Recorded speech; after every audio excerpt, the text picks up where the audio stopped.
Tomorrow, would your story be complete? Because most of us live like we have forever.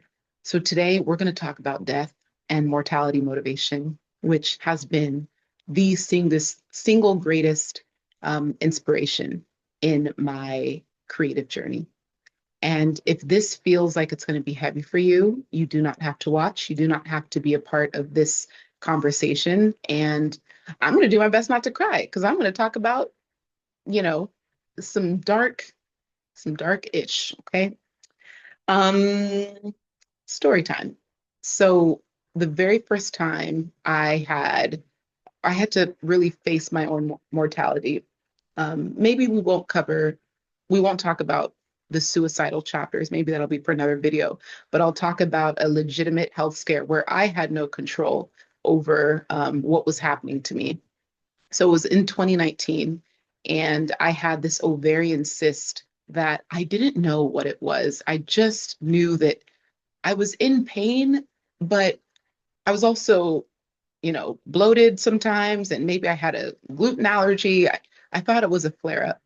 But up until this point, I'm traveling constantly. So again, we talk about how when you put so much emphasis on your career and you are so nonstop, and a prior video where I talked about not being able to say no out of scarcity. So I felt like I had to say yes to everything, even when it meant I was catching double red eyes back to back and booking 3 jobs in 3 different continents.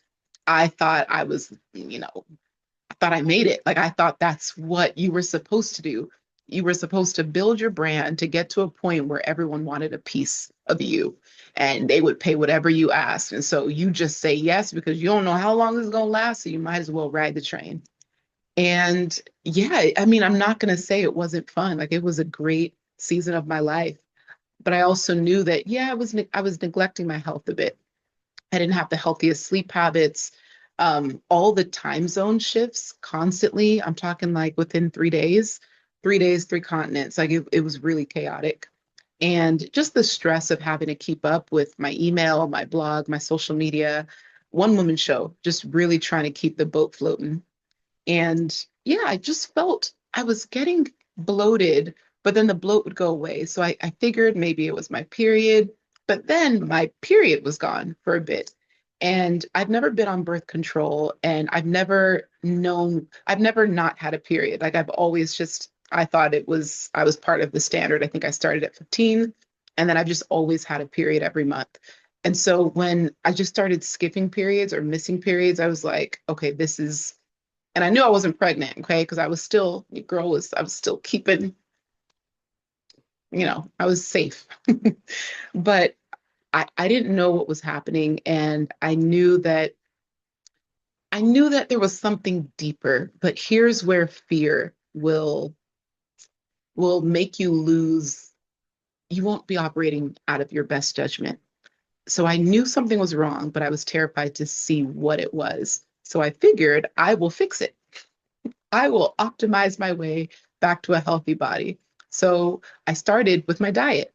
I was like, okay, it's probably just an allergy glow. You're probably just gluten intolerant. You're probably lactose intolerant. You're probably, this was 2019. I think sorry, actually, this was 2018 where the flare ups were inconsistent. 2019 is the surgery. So 2018, it's only now becoming I don't want to say cool, but like gluten allergies and gluten intolerance were now more common, and people had more understanding and education around what that was. So I figured, oh, it's this new buzzword that everyone is talking about. I must just have that. I look like I'm in a 90s music video. Focus. This is an unmedicated video. I feel like I'm going to have to be announcing out of my own insecurity.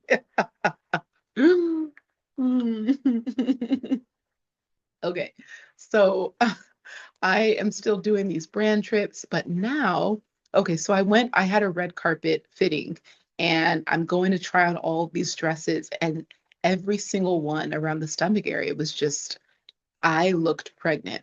I would be getting massages in different countries because that's just a part of my regular self-care, weekly massages.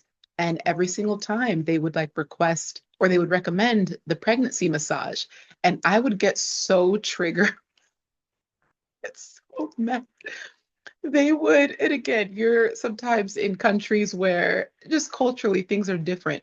They would just reach and touch my belly. They would just rub it and tell me congratulations. And it got to a point, how sad is this? It got to a point where I just started saying thank you.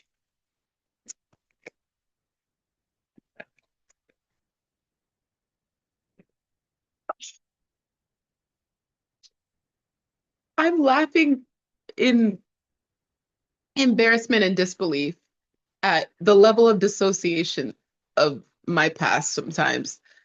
So I'm just like, you know what? It's better to explain that I'm pregnant, then I'm bloated, or I have health issues that I haven't figured out, or I'm afraid to go to the doctor, or I'm not sure if this travel insurance will cover whatever it is that's happening. It was just, it was too much. So yeah, the pregnancy thing. I was working with the tourism board, and part of the tourism board, their itinerary was a like a yacht cruise. Incredible. It was very luxurious, so much fun. And I'm wearing a one piece, and back then I drank. So I stopped drinking in 2022. So yeah, this is 2018. And so I'm drinking and I can see one of the skippers, I think is what you call them, looking at me like, and he's pointing at my belly like, oh, why would you drink when you're clearly pregnant?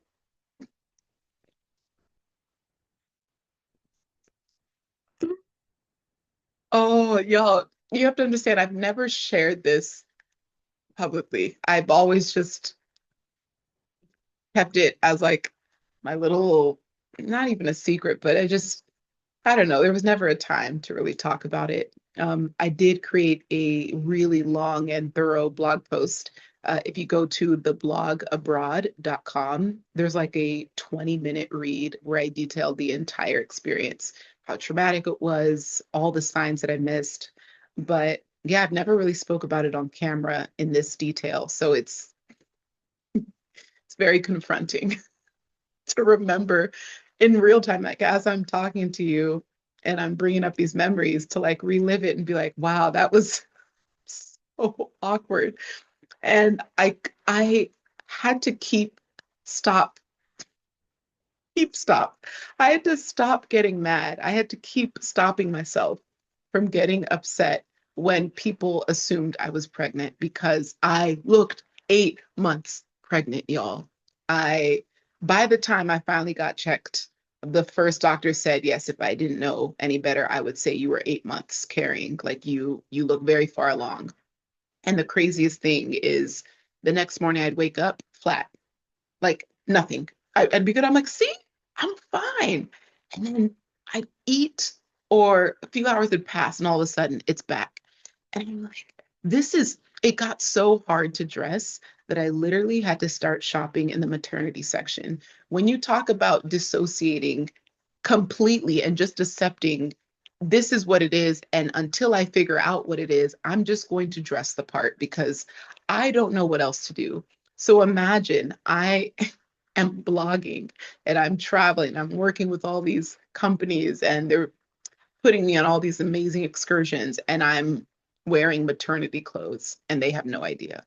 Just, and at that time, like I think dresses were my go-to because dresses, they could look like dresses leave room for you to be bloated when you gain weight. So dresses became my go-to. If you look at a lot of my travel pictures from 2018 to even 2017 and 2018, I wore exclusively dresses and really big skirts because it was the only thing that could hide.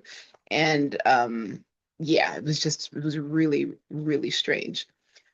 So I'm trying to optimize my diet to figure out what my allergy is. And so I cut out bread. That was the first thing to go. Then I cut out pasta. Then I cut out rice. Then I cut out meat. Then I cut out fish. And so I created what I called a dinosaur diet. I was down to what I thought dinosaurs ate. I was down to tomatoes and lettuce. All I ate was salad. Like it was the only thing that didn't cause a flare up, and it worked for a bit. And then a few months later, so I'm losing obnoxious amounts of weight, but not in a good way. Like I don't look healthy because I have a big head, and it's like I can't have a scrawny body because I also have a big butt. So a scrawny body does not proportionally look good on someone like me. I'm also tall. I'm almost 5'10", pretty much 5'10". With this hairstyle, we'll even say 5'11".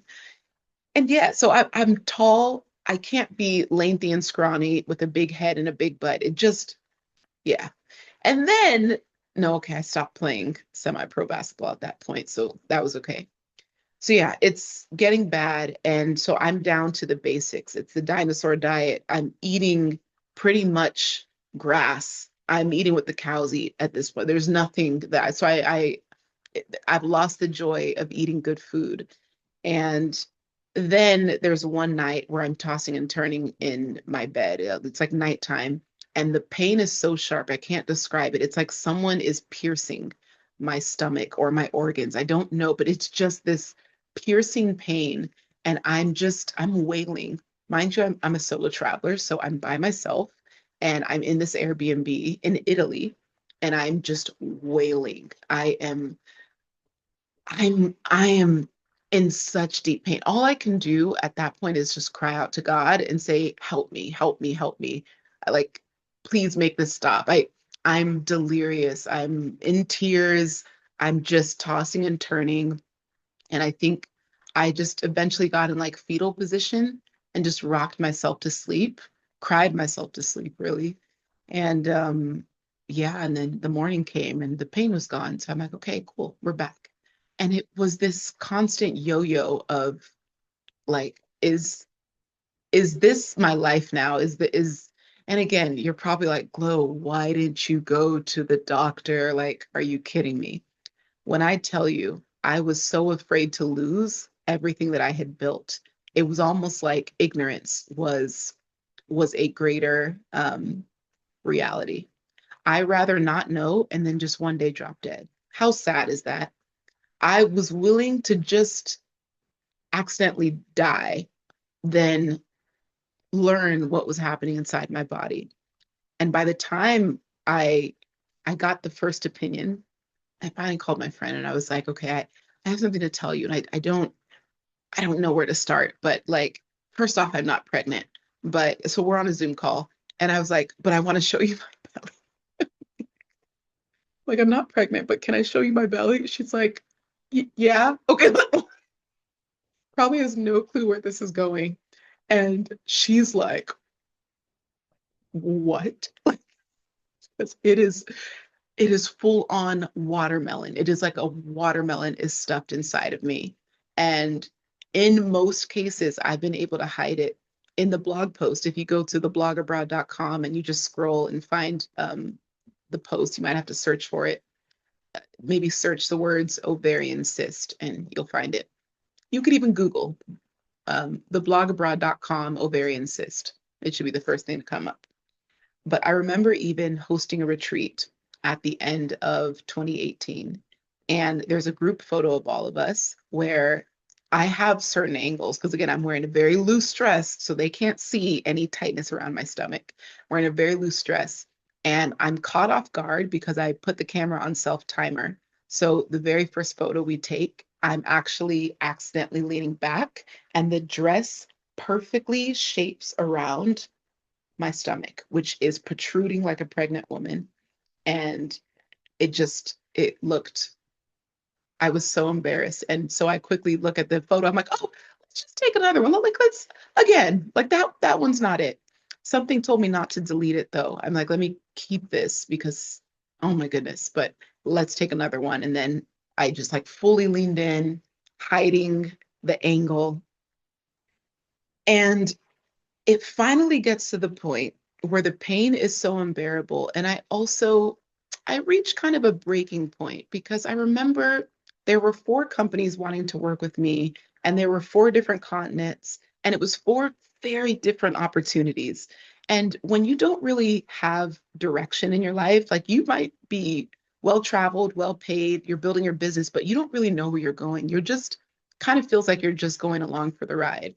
And that's what I was doing because up until that point, I didn't see anyone who was a solo Black female travel blogger who created something after. Like, yes, there's TV, but I didn't desire TV. I hosted some limited series in Argentina and Australia, but I didn't I didn't desire to be on TV. So I think I was still trying to figure out what comes next. And I was still like a closet coach, like I was mentoring and coaching people, but I didn't see being a business coach or a coach at all as something that like would carry me or that I would enjoy as much as I do. So I finally get the first opinion, and I'm in Malta at this point. And the doctor's saying, "Oh, you're just, yeah, like this is, yeah." I think I started to ask for like what do you call it? I think I was like looking into lipo. I was like, if this, I don't know if this is bloat, but like I just went to a doctor. I'm like, can you remove like all this excess because it just sticks out in all of my dresses. I got it at that point, and he literally just like he's banging on my belly. He's like, this isn't fat. Like this, you're not fat. This isn't fat. I can't remove this. And kind of just sends me on my way because I think that specific clinic, they didn't deal with the level of uh, surgical operation that I actually needed. But he gave me a referral to actually go to a bigger hospital. And I go there, and that's when like all hell breaks loose. It's the doctor looks at me like, how are you?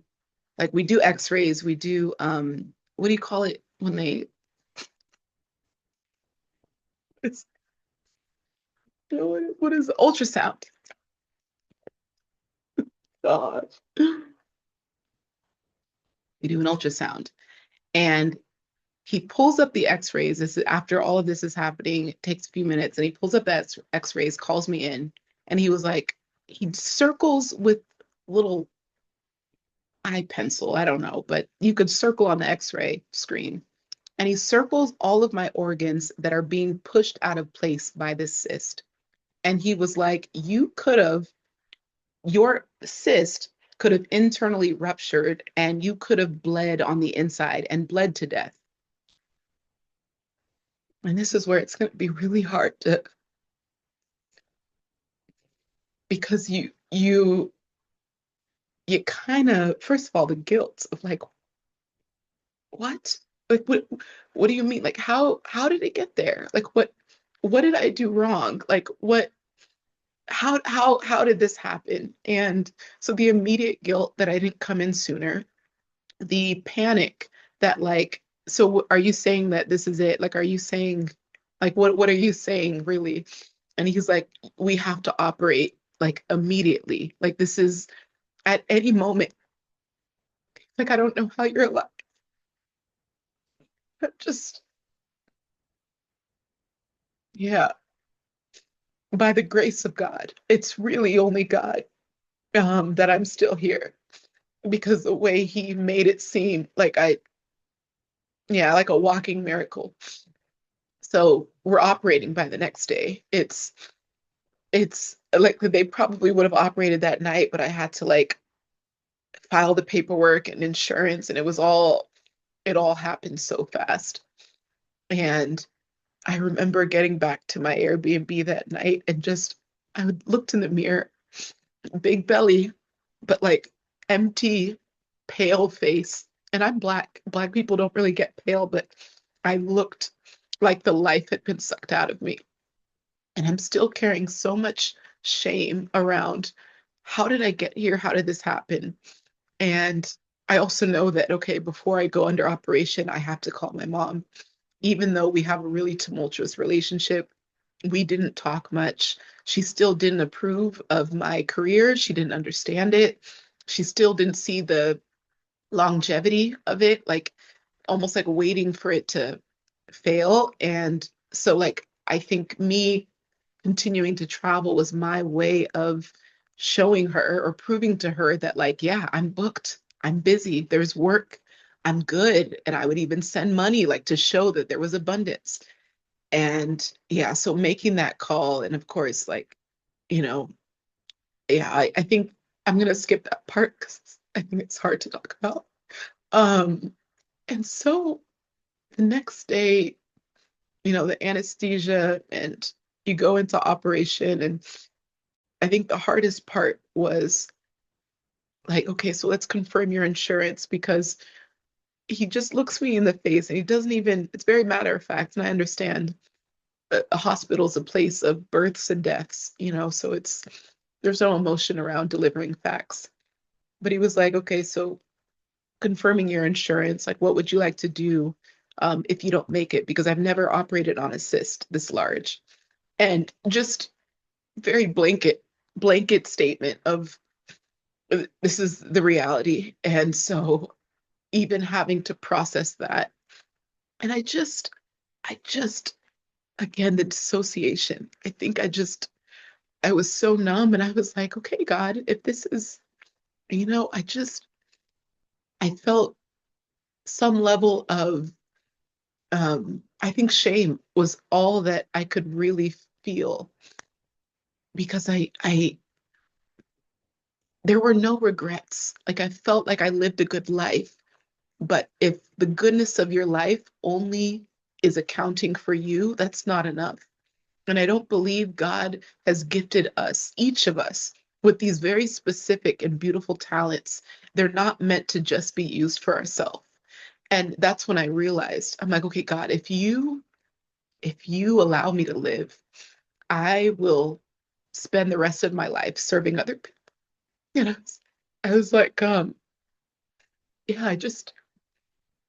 if I make it, like, oh, I'm gonna do better, and I'm gonna make you proud, and I'm gonna use my gifts and steward them better and just be a better person.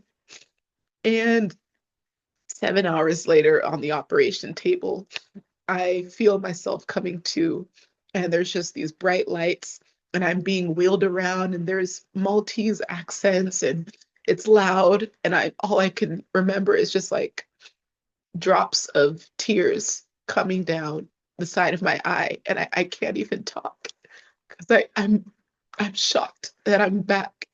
I'm shocked that I'm alive. I'm shocked that there was a second chance. And it was such a it was such a whirlwind experience. And of course, I don't post on social media for 4 months. That's how long of a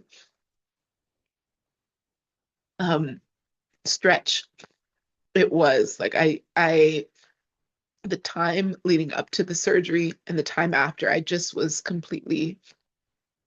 And I remember telling myself, like, my word of the year of the next year would be service and surprise. I wanted to surprise myself by all the ways that I could serve other people. And that's when all of like my coaching offers took off. So the other hardest part was they told me I was on the no-fly list. And because they had to, again, the photos, they're graphic, but if you want to see it, theblogabroad.com, they cut me open because they said they can't just it was a laparoscopic surgery. So yeah, they just had to cut me open. They couldn't what do you call it? Stick a tube in and drain the fluid from the inside because it was just too big. And so the stitches that I got down my stomach, they're still there. They'll be there for life. And the scars that I have, it's a survival scar. So it was hard to look at it at first, but now I look at it as a survivor scar. And it's beautiful now, a beauty mark. And I lost my train of thought. The no-fly list. So I'm on the no-fly list. He says for 8 weeks, I need to be like horizontal. Sorry. I can't do anything. Like, I can't, like, I need to stay put, and very strict orders, antibiotics, all that. And I'm looking at the list of things that I was supposed to do, the travels that I was supposed to have, the work that was coming. And I'm one by one having to cancel all of these jobs, some of which have already paid, and just the heaviness of having to let people down and all of that. And I felt like a failure, number one, because I really don't like to let people down. And um, it was really like Yeah, I almost felt like a couple of them didn't even believe me that I was like I felt like I had to send them photos as proof that like no, really something happened to me. And there was one day it was really hard, and again I'm by myself, but um I'm having, bless his heart, there was a neighbor that I would like give him money to like get me water and just like basic food from the restaurant. But there were a few days where I just wasn't eating, and I knew that I still needed to take the antibiotics because the pain was really intense. And imagine like all of your organs are like moved out of place and then removed. So it felt like my body was learning to function again. So every laugh, every breath, every cough, every sneeze, every gasp, every time I crouched over, every time I leaned back, there was this sharp pain. It almost felt like my existence was painful. And so all I could do was like lay on my side and watch war documentaries. There's something really strange about soaking yourself in sad stories and sadness when you yourself are hurting. It's like I needed to see other painful things in order to feel less alone with my pain. At this point, I probably told three friends. Again, I'm still keeping this close to my chest because I don't know. It was embarrassing. I was still processing it, and I didn't have the capacity to fully explain like how I got here, you know? And one day I'm reaching for an antibiotic. And at this point, I hadn't eaten, but I was still taking antibiotics. And I didn't realize that a lot of the side effects that happen on those antibiotics is that you do have, there's, I don't want to call it hallucinations, but some of them come with suicidal ideation. Some of them come with very dark, anxious thoughts. And so I'm grabbing the bottle and I'm like, what if I just finished it? No one would know. And I would just be able to, you know, end this pain. I don't know what I'm worth anymore. I put so much of my value in my ability to travel and my ability to maintain a career that now was on pause. And I felt worthless. And it's so important when I look back. I mean, I was 28, but looking back, like never get to a point where you attach your self-worth to your productivity or your output because you yourself are worthy as a human regardless of anything else that you do. And that was a lesson I had to learn the hard way.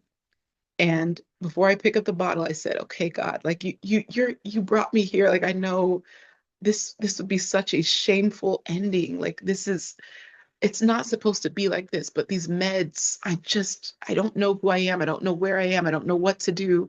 I don't know who to talk to. And so I pick up my devotional, the Jesus Calling devotional by Sarah Young, rest in peace.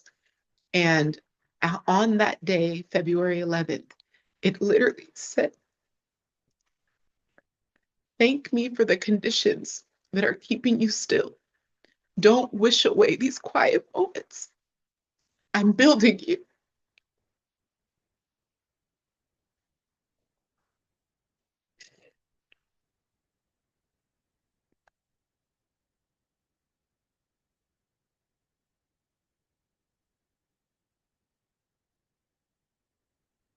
And this emotion is because God is real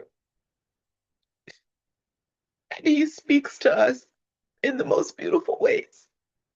And I felt like that was a direct word from Him in His voice. Like, don't wish away these moments. Don't you see? I'm trying to build. Don't you see? I'm trying to build you. I'm trying to transform you. I'm trying to elevate you.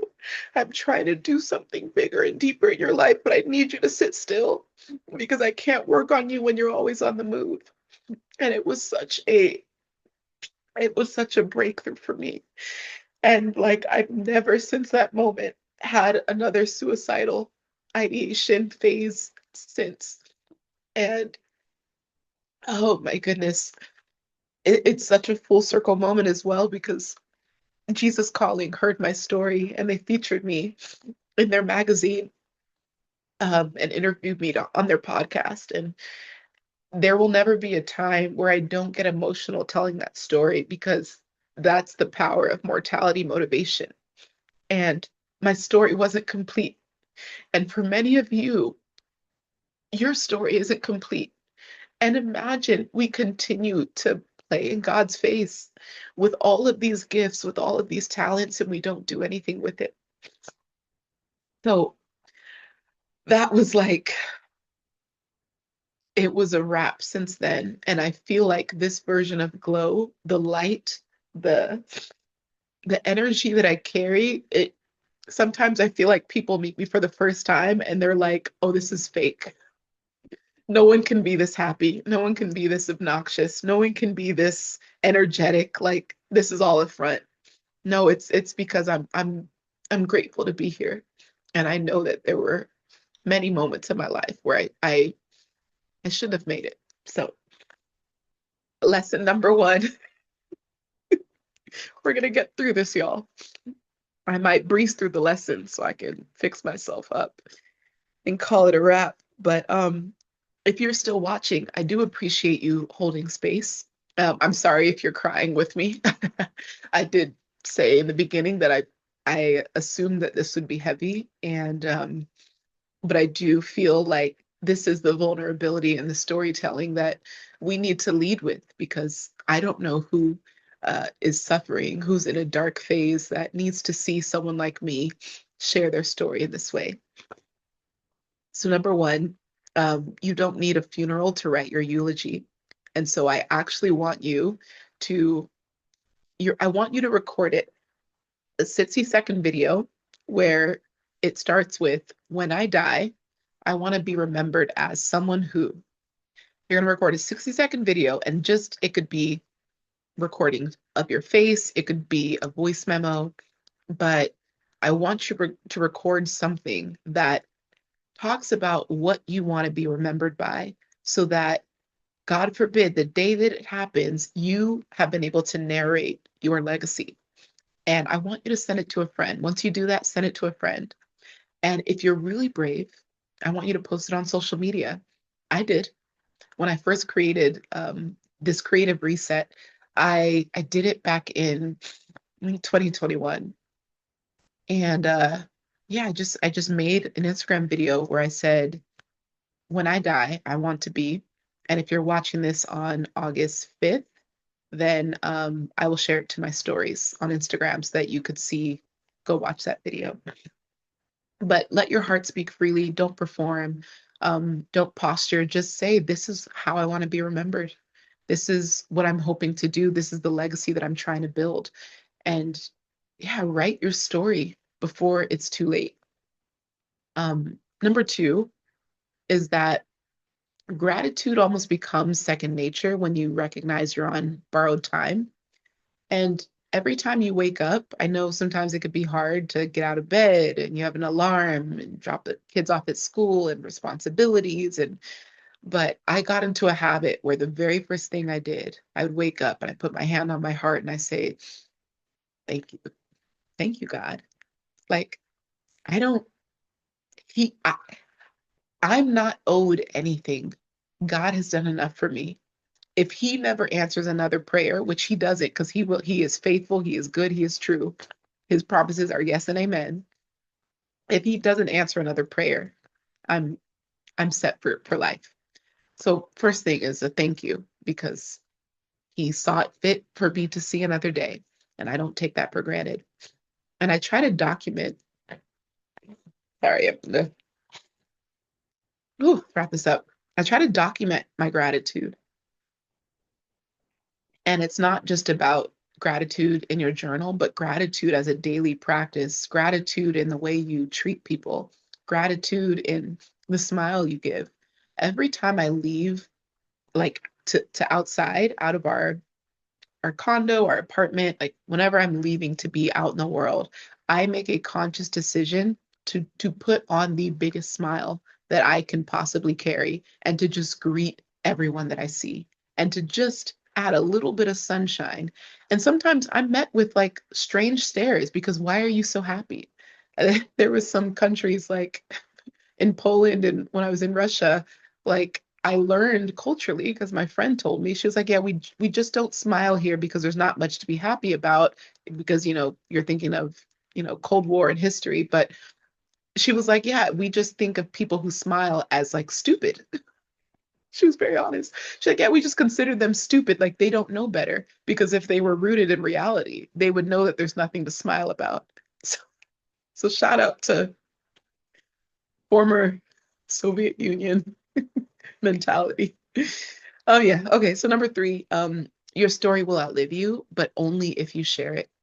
So record the video, send it to someone, challenge them to send it back.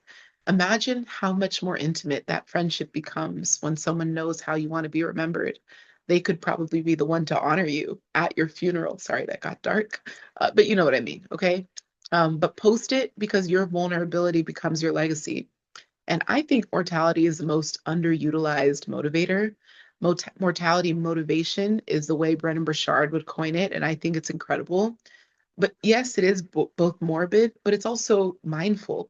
It's a beautiful way to approach life with this urgency of your last days, but the newness of your first days, to be somewhere in between that. And your voice today is attached to someone else's healing tomorrow.